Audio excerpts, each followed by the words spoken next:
Hi everyone, Dr. Matt, Vallejo Health Clinic, here hanging out in Kelowna, BC.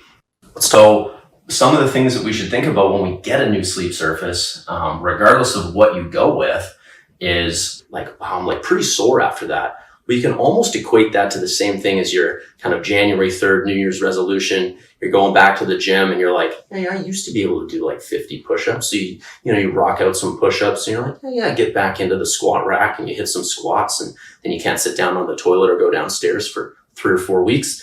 Hopefully your sleep surface isn't going to be that bad, but there's going to be an adjustment time on the body, especially as you've probably been sleeping in a bent up kind of unaligned position for probably about 13 years out of your 18-year-old mattress.